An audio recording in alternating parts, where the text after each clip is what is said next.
next one is decrypting HTTPS. So you should be using your HTTPS for all of your sites today. That's very important. And I just want to talk about a little bit the way HTTPS works. It's just using HTTP over an encrypted channel. So it used to be SSL, Secure Sockets Layer. You'll still hear people use that term when they really mean HTTPS, but SSL has been deprecated, if you want to call it that. It's not recommended to ever use SSL due to security flaws. You should be using, I need to be PCI compliant because I work on an e-commerce site. We have to use at least TLS 1.2, or we've also now just upgraded and started using TLS 1.3. So when I tell you Fiddler has the ability to intercept traffic, that should concern you, right? I mean, the whole point of HTTPS is I don't want somebody on the wire to be able to see the conversation between my browser and the server. So when I say that Fiddler can do that, that seems very strange. And so I'll show you why it works, why it's safe, how it functions. Fiddler, again, is a proxy. So it's a person in the middle. It's sitting between your browser and the web server. So by default, this tracing is not turned on, but I'll show you how to turn it on and again, how that actually functions. So I'll go into Tools, Options here, HTTPS. So right now I'm not doing any decryption. So I'm just going to clear this and I'm going to go to, I've got this page hosted on Azure as well that's using HTTPS. So if I go back into Fiddler, this is what you would expect, right? Fiddler can see that there's a tunnel used for HTTPS. So it knows that I'm conversing with this site on that port, but I can't see anything. If I came back over here on the right and tried to go into inspectors and stuff, it's not going to show me anything useful. I can just see that it's doing a connection. And it says, in this case, I'm using TLS 1.2, but I can't learn anything about the actual content. What I need to do that, I'll go to Tools Options. I'll go to HTTPS. I'm going to say decrypt HTTPS traffic. So what it tells me is this is Fiddler's trick.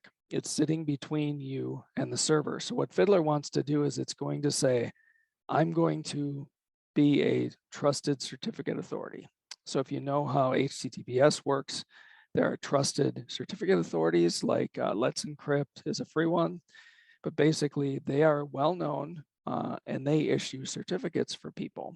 Fiddler is going to say, I'm going to sit in the middle, and anytime you go to a website, I'll intercept that you want to use HTTPS. I'll create a fake certificate for that web server and send it back to you on the client.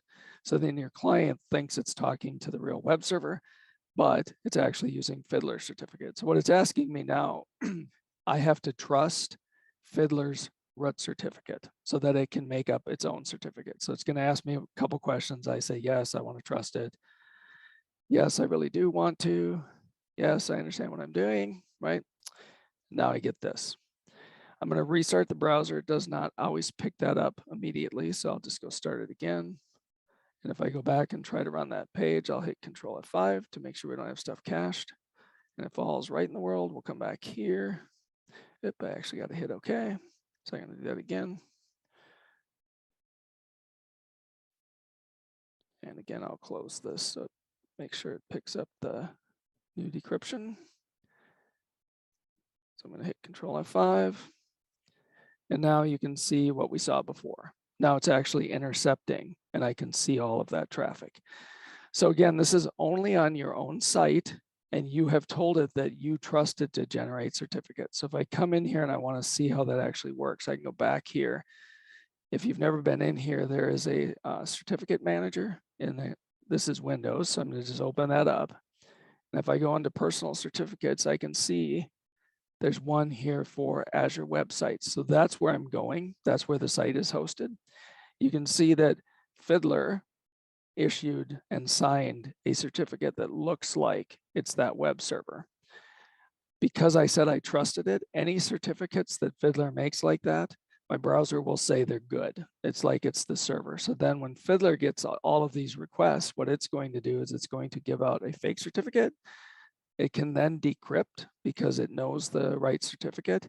It goes out to the actual web server, gets the real certificate, and then re-encrypts it out while it goes over the internet. So it's still safely encrypted, while it's on the internet, but here just on my machine, I'm actually able to go in and do troubleshooting just like I did before. So I've used Fiddler forever. I got used to troubleshooting, and then suddenly HTTPS came out, everything was secure and I couldn't see anything. So it was great when this feature was added that now I can troubleshoot just like I did before by taking advantage of that feature.